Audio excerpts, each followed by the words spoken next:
ही ध्यानपूर्वक आप लोगों को सुनना है। आपको एक छोटी सी कहानी सुनाई जाएगी और उस पर अमल करना है।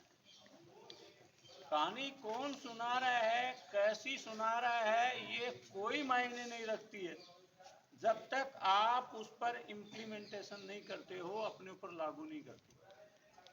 आपने सुना होगा यूनियन इज स्ट्रेंथ, संगठन में ही शक्ति होती है।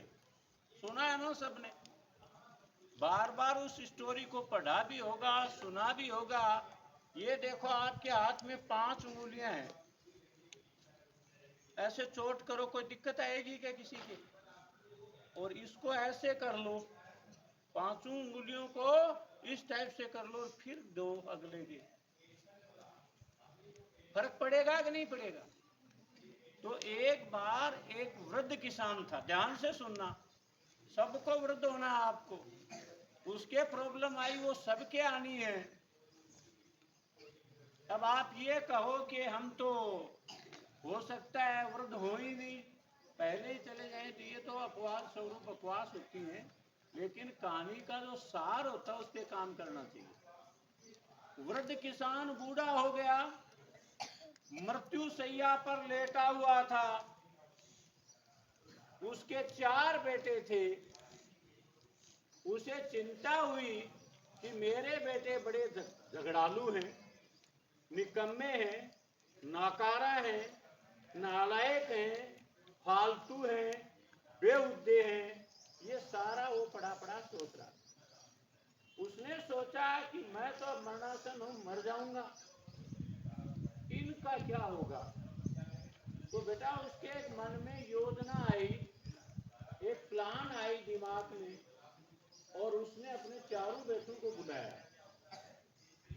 उसे पता था कहने से कुछ नहीं होने वाला। क्या कहते थे, चुटलिया था, रोज उलाना लाते थे गांव में।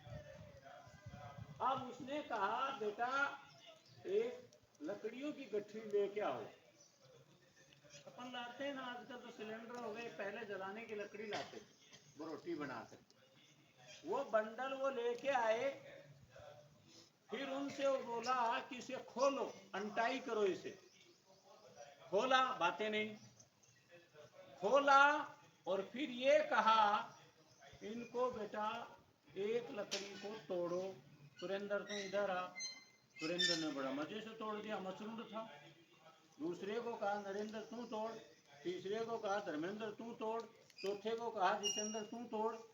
चारों ने बड़ा मजे से तोड़ दिया और उन्हें कौतूहल जागा उनके मन में कि पिताजी करवा क्या रहे हैं। फिर पापा ने कहा इसको फिर से बांधो। उन्होंने गठरी को फिर बांध दिया। बोला अब तोड़ो इसको। तो इकट्ठी गठरी टूटी नहीं। तो पिता ने उन्हें कहा बेटा अगर आप इन लकड़ियों की तरह बिखरे रहे तो आपको कोई भी नुकसान पहुंचा देगा, लेकिन अगर इस बंडल की तरह, इस गट्ठर की तरह आप एक रहे तो आपको कोई भी नुकसान नहीं पहुंचा पाएगा। उनको सबक लग गया और वो फिर कभी नहीं लड़े और उनका पिता आराम से सुख की मौत मर गया कि मेरे जाने के बाद में मेरे बेटे कोई दिक्कत पैदा नहीं करेंगे, ये समाज के लिए उपयोगी बनेंगे। धन्यवाद। Have a nice day. See you tomorrow.